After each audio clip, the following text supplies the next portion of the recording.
तक भारत के यशस्वी प्रधानमंत्री श्री नरेंद्र भाई मोदी जी के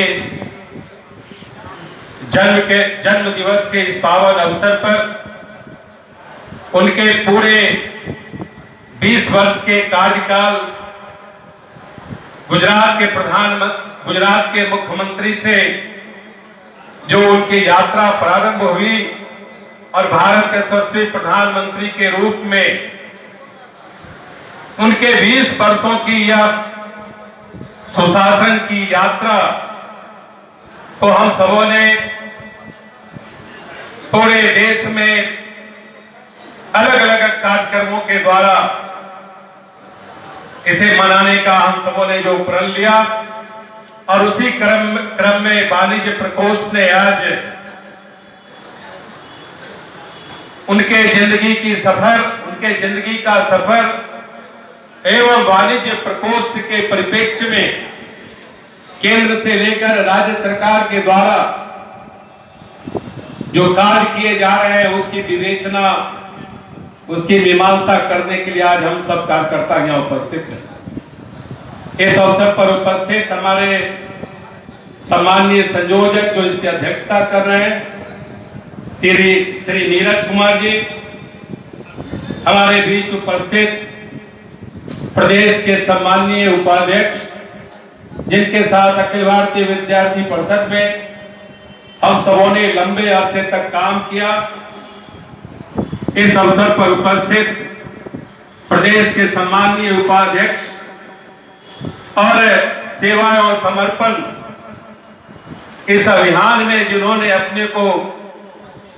पूरी तरह झोंकने का काम किया, श्री संजय सरावगी जी, श्री राजेश वर्मा जी और हमारे बीच आज उपस्थित भी हैं, हम सबों का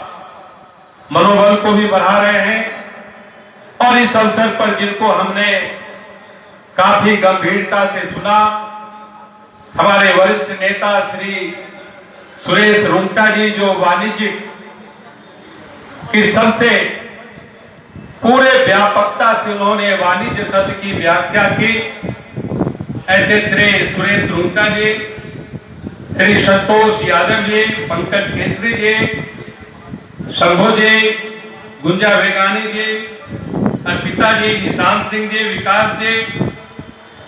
कृष्णराज गढ़िया जी, नरेंद्र श्रीवास्तव जी और बिहार के विभिन्न जिलों से आए हुए अपने कार्यकर्ता मित्रों, मीडिया के साथियों, वास्तव में आज आपसे मिलने का हमें श्री नीरज जी ने अवसर दिया, मैं उनके प्रति आभार प्रकट करता हूं।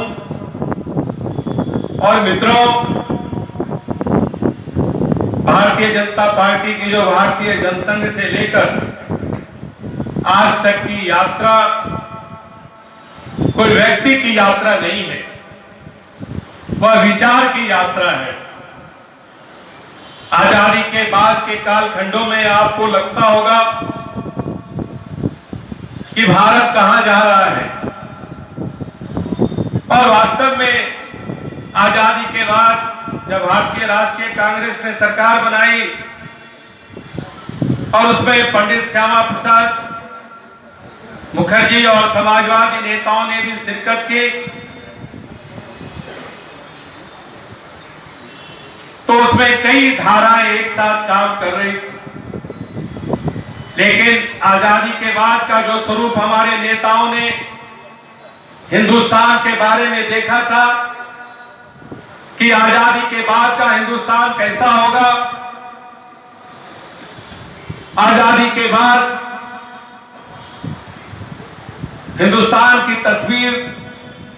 को जिस प्रकार से हमारे स्वतंत्रता सेनानियों ने रेखांकित किया, उससे कांग्रेस कहीं न कहीं भटक रही थी। पंडित श्यामा प्रसाद मुखर्जी मंत्रिपरिषद से अलग हुए और भारतीय जनसंघ की स्थापना की, क्योंकि उन्हें लगा देश कभी वामपंथ की ओर जा रहा है, कहीं दक्षिण पंथ की ओर जा रहा है। लेकिन अखंड भारत की और भारत के तस्वीर की जो कल्पना हमारे सांस्कृतिक मनीषियों ने करी थी, संघ के कार्यकर्ता होने के नाते जो संघ की जो परिकल्पना है भारत के बारे में, वो कहीं न कहीं सरकार से दिख नहीं रहा। और उन्होंने भारतीय जनसंघ की स्थापना की और पंडित दीनदयाल उपाध्याय जी और अटल बिहारी वाजपेयी ऐसे हमारे राजनेताओं ने, हमारे पथ प्रदर्शकों ने उस कारवां का हम सफर बनने का काम किया और राष्ट्रवाद के सिद्धांत पर भारतीय जनसंघ ने अपनी यात्रा प्रारंभ की। मैं